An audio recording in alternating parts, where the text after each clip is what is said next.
প্রায় 40 বছর শুধু জমিয়ে কিনছে, এবং এই তাদের লোকদেরকে আইনা গদ্দুয়ার করাইয়া এরা গেছে। 1947 সনে পৃথিবীময় ব্রিটিশ উপনিবেশবাদ পৃথিবীর বিভিন্ন দেশে ব্রিটিশ সহ ইউরোপিয়ানদের যেখানে আপনার শাসন করত অঞ্চল এগুলো ছেড়ে দিছে।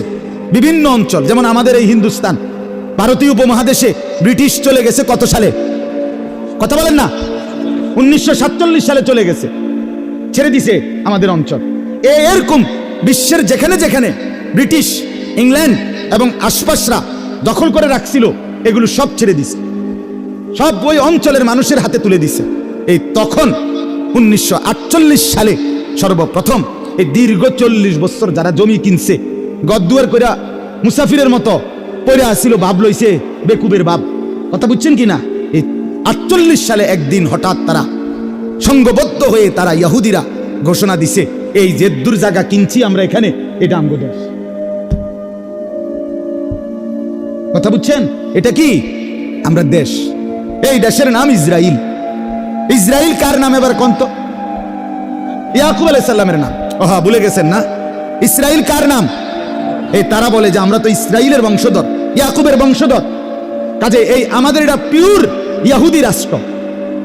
হায় হায়, কথা নাই, বার্তা নাই, আন্দোলন নাই, সংগ্রাম নাই, মিছিল নাই, মিটিং নাই, হ্যান্ডবিল নাই, পোস্টার নাই, মাইকিং নাই, কোনো কথাবার্তি নাই। তোমরা কইলা বলে এমনি থাকবে এনে, তোমরা এমনি অসহায়ের মতো এখন বলতেছো এটা তোমাদের দেশ। এটা তো মুসলমানদের ভূমি। কথা বুঝছেন কিনা বলেন না? এটা কাদের ভূমি করে বলেন না? মুসলমানদের ভূমি। এটা সাহাবায়ে কেরামের বিজয় করা ভূমি। এই ফিলিস্তিনের এই জমিন, এই অঞ্চল পুরাটা বিজয় করার পিছনে রাসূলুল্লাহ সাল্লাল্লাহু আলাইহি সাল্লামের সাহাবীদের কলিজা ছেঁড়া অবদান আছে। আল্লাহর নবীর সাহাবী হযরত আবু উবায়দা, বেহেশতের সুসংবাদ প্রাপ্ত 10 জন সাহাবীর মধ্যে একজন আবু উবায়দা ইবনুল জাররাহ, ওনার ইন্তেকাল হয়েছে এই ফিলিস্তিনে।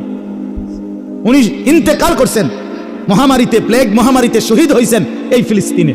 হযরত আমর ইবনুল আস, হযরত শুরাহবিল ইবনে হাসানা, হযরত ইয়াজিদ ইবনে আবু সুফিয়ান, ওই মুআবিয়া রাদিয়াল্লাহু তাআলার ছেলে ইয়াজিদ না, মানে আরেকজন সাহাবী আছে ইয়াজিদ ইবনে আবু সুফিয়ান, উনি মুআবিয়া ইবনে আবি সুফিয়ান রাদিয়াল্লাহু তাআলা আনহুম, ওনারা সব ফিলিস্তিন যোদ্ধা।